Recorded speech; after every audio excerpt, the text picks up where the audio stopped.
Okay, let's have this example. No? Basically, parang the same lang yung pinakauna. No? Pero we have two cables here. Now, if we have two cables, ano yung reaction niya? That is along the cable. And it should be in tension, meaning away from the point. No? Away from point B and point E. So we have a 5 by 8 feet sign of uniform density, weighs 270, and is supported by a ball and a socket joint at A. So ito siya, ball and socket daw. Anong reactions meron dito? Ilang reaction we have? Oh, ball and socket. So ito siya, kung parang ball siya, pwede mo siyang matwist-twist. No, ibig sabihin, tatlo lang, no, tatlo. So yung rotation hindi niya ma-constrict, ma-restrict, no? So ayan, we have X, Y, and Z, the reactions. Ito siya, we have, ayan, and dito, ayan. So basically, ito lang, no? We have three reactions, ito, and then we have our weight. And then take note that our weight is applied at the center, no? Kasi uniform density. So therefore, yung weight natin should be applied at the centroid, no? Or the center of gravity. Sige? So ano yung una natin palaging ginagawa? We have, identify yung mga forces muna. Wag muna forces. Ilang forces meron tayo? We have, ito lang no, 1, 2, 3, 4. 4 muna, 4. We have vector A, which is AXI plus AYJ plus AZK. So, ayan. And then, for our weight na lang muna. Yung weight natin is negative 270J. And then, tension EC. Tension EC. Ano yan? Ma-IJK ba yan? Kailangan siya sa along line. O, sige, IJK natin. So, ano yung formula? Okay, lambda. The magnitude TEC times lambda. Lambda what? C with respect sa E, no? So, C with respect sa E natin. Or this can be written as EAC, that is EC, segment, vector EC, then magnitude EC. Sige, we have TAC. Ano yung EC natin? Okay, from E to C. So, ito siya, no? From E to C. So, paano tayo makakapunta from point E to C? Using I, J, K na pagkakasunod-sunod. So, sa I, we have, ayan, we have ano to? Okay, we have negative 6, no? Negative 6, papunta doon. And then, pupunta tayo sa taas. This is I, no? We have positive 3J. And then, pupunta tayo sa Z natin. So, ano yung Z? We have 2K. Klaro? So, ayan. So, we have here negative 6I plus 3J plus 2K over square root of negative 6 squared plus 3 squared plus 2 squared. So, 7, no? So, this is equal to, ano to? 7 to sa baba, no? To 7. So, we have TEC times negative 6 over 7I plus 3 over 7J plus 2 over 7K. Klaro? So, ayan. Next, we have TBD. BD, that is magnitude TBD times from B to D ba? B to D, no? From B to D na segment, magnitude BD. Okay? So, we have here TBD times, ano yan? So, from B to D. So, pupunta ka ng I, papunta doon, tama? Ano to? We have negative 8I. And then, papunta doon, ano yan? Positive 4J. And then, pupunta ka doon, we have negative 8K. Klaro? So, ayan. So, we have negative 8I plus 4J minus 8K. Square root of negative 8 squared plus 4 squared plus negative 8 squared. Ay, 12 to, 12. So, we have 8 over 12. Ilan na siya? Okay. We have 2/3. 2/3. We have negative, TBD muna.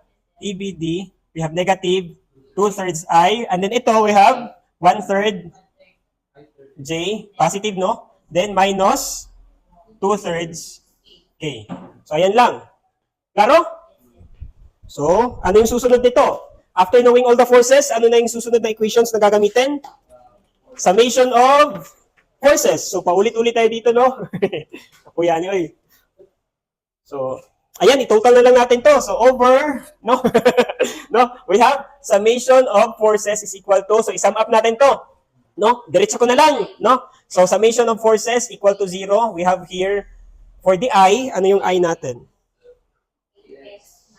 O, sige. We have AX. Anong 6 over 7? Ah, may TAC pa. Ah, sige. AX, no? And then, negative 6 over 7 TAC. And then, meron pa? Negative 2/3 TBDI. Klaro, no? Tatlo lang. How about sa J? So, plus J, we have AY. Ito siya, J din, minus 270. And then, plus 3 over 7 TAC plus 1/3 TBD. That is for J. And then lastly, we have plus, yung sa Z natin, AZ plus 2 over 7 TAC. Okay, minus 2/3 TBD. K is equal to 0. So meron na tayong tatlong equation. No? We have this expression equal to 0, this one here equal to 0, and ito siya is equal to 0. How many unknowns do we have? 1, 2, 3, 4, 5. No? So, gagamit pa tayo ng summation of moments. No? Summation of moment, we have summation of R cross F. So, saan tayo magmo-moment?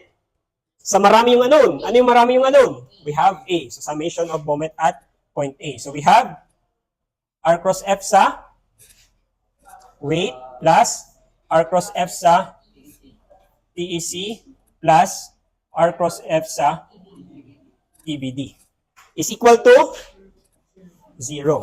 Ano yung R ng weight? Sige daw, diretso. Ano yung R ng weight? So, yung R ng weight is ito. No? So, pupunta siya sa X and then sa Y. So, ano yung X? 6. Oh, yung X? Ay, ito pala yung E pala to. 4, sorry. 4. And then, ito siya is, ano yung size nito? Sa problem kanina? 5 daw to, so 2.5, no? So 2.5. We have here 2.5 J negative. Ito positive I. Tama? Sige. We have here 4I minus 2.5 J. Cross, ano yung cross natin? The weight, which is negative 270 J. No? Then plus, ano naman yung R cross F ng TEC? Sige daw, we have positive, okay. Positive 6I. Yan lang, no? Cross. Okay, taas kayo, lagyan na lang natin TEC, no? Okay lang? Sige, gets nyo naman, no? Plus, we have, okay, we have 8I cross TBD na segment is equal to 0. So, expand natin yan and then apply the cross product in every term. So, makakapusid tayo ng isusulat ko na lang diretso, no?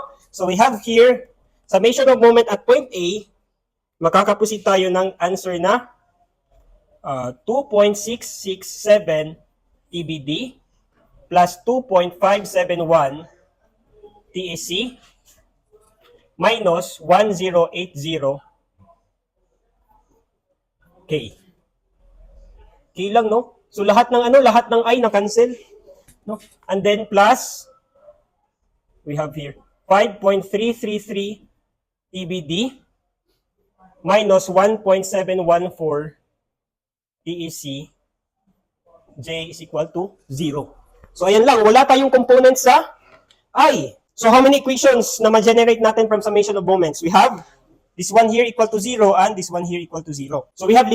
How many unknowns? 1, 2, 3, 4, 5. 5 din. So, pwede na to ma-solve. No? So, ano yung una nating pwede ma-solve dito? Wala. So, mano-mano tayo dito substitute, no? So, ito siya, no? Yung TBD in terms sa TEC. Then, yung TBD, pwede natin ma-substitute dito. Makukuha si TEC, no?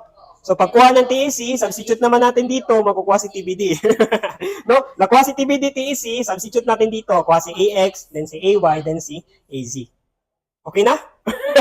So, I know, alam niyo na mag-substitution. Sa high school pa lang yan. No? So, hindi na natin to isa-isahin pag-substitute. No? Pero sa ano, sa exam, ipakita nyo. Yung sunset. Taas kayo kung ipakita, no? Kung pwede madala nyo sa calculator, pwede yan calculator. No? Oo. I-calculate na lang. Oo. Basta makuha. Kayo na bahala as long as makuha. Anyways, hindi. Hindi. Isa-isahin talaga to. No? Sige. So, kahit anong ways, pwede nyo i-apply to. No? Huwag lang yung way na mangopya ka. No? So, ayan lang. So, in this example, makukuha natin that si A natin, sulat ko na lang yung sagot, no? So, si vector A natin, that is equal to 338I plus 101.2J minus 22.5K. So, ito yung A. And then yung magnitude TBD, we have TBD. This is 101.3. And yung T, EC natin, this is 315 pounds. So, ayan lang. No?